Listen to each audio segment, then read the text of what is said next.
Hello everyone. So in this video we're going to talk about tuples in Python. So we'll be seeing the introduction and then tuple and its methods. So we've seen this earlier as well, that there are four collection data types in Python: list, tuple, set and dictionary. So in the previous video we saw what list is, and today we'll be seeing what tuple is. So tuple are used to store multiple values in a single variable, and it is a collection which is ordered and unchangeable. So it is created using round brackets. So ordered as in the positions are fixed and numbered, and it cannot be changed. So tuple items are ordered, unchangeable, and they allow duplicate values. So we just saw what ordered and unchangeable is. So they also allow duplicate values, meaning you can store a same value multiple times in a same tuple. And tuple items are indexed starting with 0, just like lists. And once a tuple has been created, we cannot change, add or remove items from it. So there is a workaround for this in case you want to update a tuple, but we'll see that in the upcoming slides. But directly you cannot change or update a tuple once it has been created. So tuple items can be of any data type, just like you see in this example. The first one has string data types, the second one has number, and the third one has boolean. Now tuple length. So to get the length of any tuple, you use the command len, which stands for length, and then in the round brackets you will give the variable in which the tuple is stored. So in this case, this will be printing 3 because the length of this tuple is 3.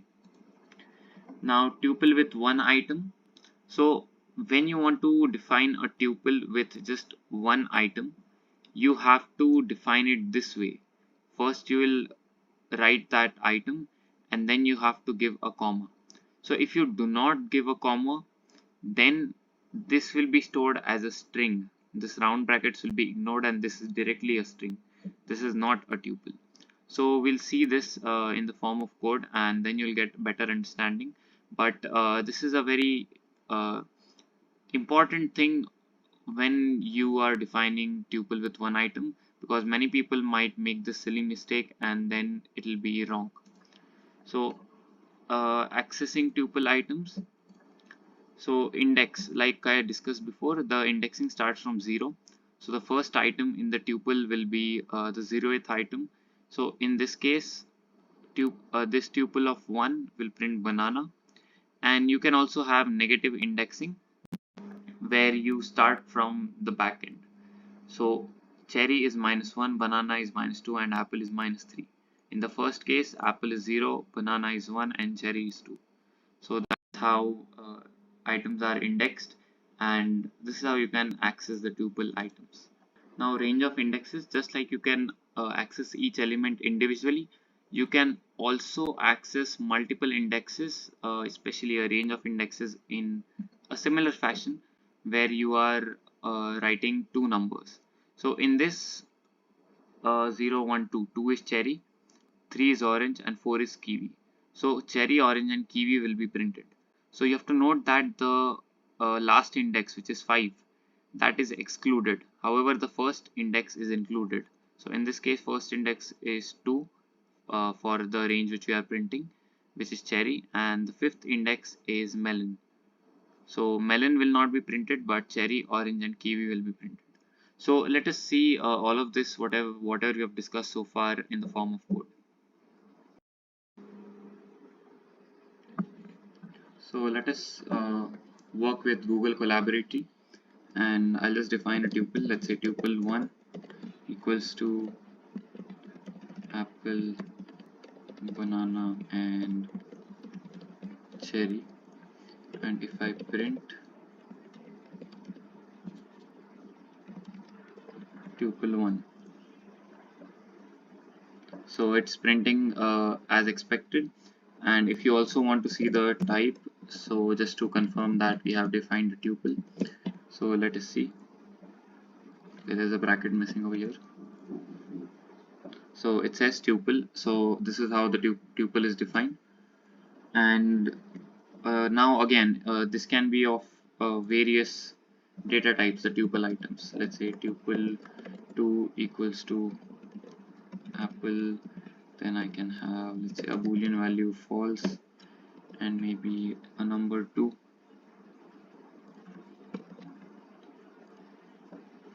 So again, this is running properly, there is no error. Similarly, I can just make it completely integer or completely boolean. And to get the length of a tuple, let's say print len of tuple 2. So we should be getting 3 over here because there's just 3 items. If I add another one, let's say 4, then there'll be 4, and so on. I can just keep adding. So now it'll be 5. So that's how you get the length. And to define a tuple with just one element, first I'll show you the incorrect way, or the one which you can mistake it for the proper way. Let's say t1 equals to apple. So now when you print t1, you will get apple, which is again correct. But if you see the type of t1, so it will not be a tuple. And like I mentioned in the presentation, it will be a string, because this bracket will be directly ignored. If you want to make it a tuple, you have to make sure you add a comma over here so that Python understands it's a tuple and not a string. So this way, now you have got a tuple with a single item. Now to access items inside a tuple, let's say print tuple 1, and let's say the first element, which is apple. Similarly, the second would be banana, and third would be cherry.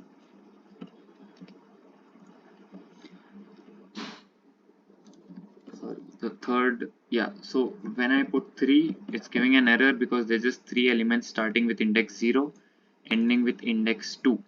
So index 3 does not exist. The last index is 2 in this case. So yeah. And now for negative indexing, it's -1 is cherry. Similarly, -2 would be banana, and -3 will be apple. Now for this, if you put -4, you'll get an error because there's just 3 elements. So it's just till -3. So that is how you can access tuple items. And you can also get a range of tuple items. Let's say print tuple, let's say tuple 2, and I want to print, let's say, from index 1 till index 4. So it's taking index 1, which is false, index 2 is number 2, index 3 is number 4, and index 4 is excluded, like I mentioned. So from index 1 till index 4, where index 1 is included and 4 is excluded. Now if I remove the first number, so it will take it from the start, apple, false, 2 and 4, till number 4. Again, number 4 is excluded. But if you want it till the end, then you can remove the second number over here. So it starts from 1 and goes till the end. Similarly, you can do it with negative indexes, but just make sure that the left side is smaller and the right side is bigger. So again, this will start from -3, which is 2. So -3 index is 2, -1 is b, -2 is 4, and -3 is 2. Let's say -4. -4 will start with false. Then -3 is 2, -2 is 4, and once again the upper limit, which is -1 in this case, is not included. So b is not printed. So that is how you can access a range of indexes. Now let us go back to our presentation. Now to check if an item exists in a tuple, we can use the in keyword. So if you're defining a tuple, and then you can just put if condition, if let's say apple in this tuple. So this will be true if it exists and false if it does not. Then you can print anything. So that is how you check with the in keyword. and to update a tuple. Now earlier, if you recall, I had mentioned that tuples are immutable and you cannot change it directly. However, I had also mentioned an indirect way of updating a tuple. So this is how you can do it if you want to update a tuple. You can first convert the tuple to a list, then edit the list, because lists can be edited, lists are mutable, and then you convert it back to a tuple. So that is how you can update a tuple indirectly. And now there are operations like adding to tuple, where you can just use the plus symbol. So plus symbol will concatenate these tuples or add the second one to the first. So in this example, apple, banana, cherry and orange will be printed because y is being added to this tuple. Next, to delete the tuple, you just use the command del or delete, and if you try to print that tuple again, it will give an error because it does not exist. So it does not just clear the tuple or clear the variable, it actually erases the variable from the memory. So that's why if you're trying to print it after deleting, it will give an error because that variable does not exist in the memory anymore. Now to multiply a tuple, you just use the multiplication symbol, that is asterisk, and what it does is basically it repeats your tuple n number of times, whatever you mention. Let's say over here it's 2, so this tuple will be repeated twice, apple banana 1, apple banana 1. If you write it 3, this will be there 3 times, and then you're storing it as a new tuple in this variable. So that is how you multiply a tuple. Now unpacking a tuple. So in Python we can also extract the values from a tuple back into the variables. So to do that, you have to make sure that the number of variables is equal to the number of items in the tuple. If not, you can use the asterisk, and that will store all the variables in the last variable, all the items in the last variable. Now let's see the example. Let's say tuple 1 has banana, apple, cherry and grape. Now you want to store it into different variables. You want to unpack the tuple.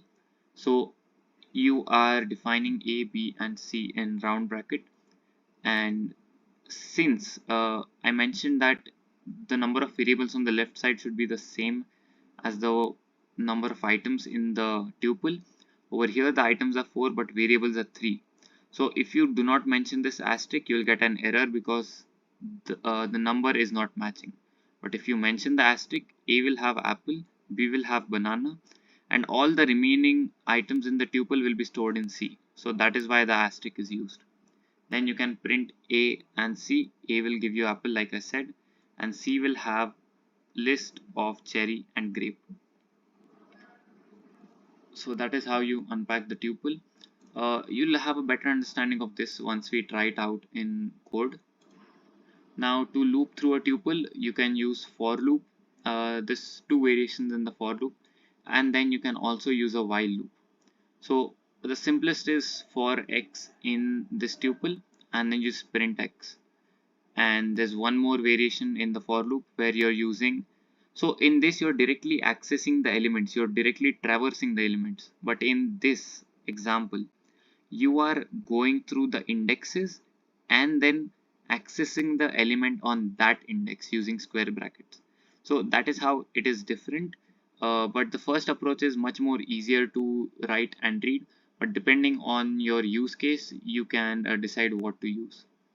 And then the third way is using the while loop, where you take the length of the tuple and you traverse it again through its indexes. So this is in a way similar to the second for loop, because both of these are traversing the indexes and then accessing the element on that index. So that is how you can loop through a tuple. Now the tuple methods. So we have a count method which returns the number of times any value has occurred in the tuple, and then there is index method which searches the tuple for a specific value mentioned in this round brackets and then returns the position of where it was found. So we'll see both of this in code, and that's it for today. But before ending the video, we'll see whatever we have discussed so far in the form of code. Now first, to check if an item exists in a tuple, let's say if apple in tuple 2, then we will print yes. So let us see, it should be printing yes because apple is existing in tuple 2. Now if I change this to something like apple 1, so this time nothing will be printed because this if condition is false. Apple 1 is not existing in this tuple, and hence there won't be execution of this print statement, which is under the if condition. Now again, you can change this to anything like let's say false. Since false is present, this will again be printed because this whole condition will be true. Again, you can check with 2 if 2 and tuple 2. So that is how you can check if an item exists. Now to update a tuple, like I mentioned, you first convert it to a list. So let's take y equals to list of tuple 2, and then you want to change an element. Let's say over here you have tuple 2, the last element is b. Instead of b, you want to make it banana. So let's see the index of the last one. This is 0 1 2 3 and 4. So what you can do is y of 4 equals to banana, and then you convert it back to a tuple. Tuple 2 equals to tuple of y, or you can store it in a new variable, whatever you like, and then you can just print tuple 2. So this way now the tuple 2 has been edited, or it has been updated. We had b over here and now there's banana. So that is how you can update a tuple. Now the rest of the functions like adding is all pretty basic and pretty simple. So let us see that. So let's say t3 equals to tuple 1 plus tuple 2, and then we will print t3. So tuple 1 contained apple, banana and cherry, and then tuple 2 contained apple, false 2, 4 and banana. So it is simply added and stored into tuple 3. Now you can also delete a tuple.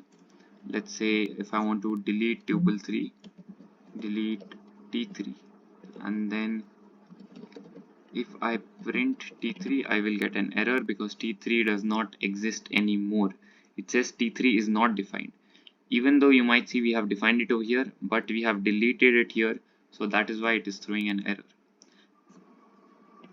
Now let us check how to multiply a tuple. You just use the asterisk.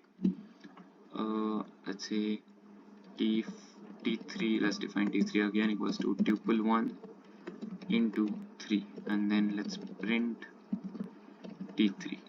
So tuple 1 contained apple, banana and cherry. Now that will be printed thrice. It's all stored in this new variable t3. So that is how you can multiply a tuple. And now let's see unpacking a tuple.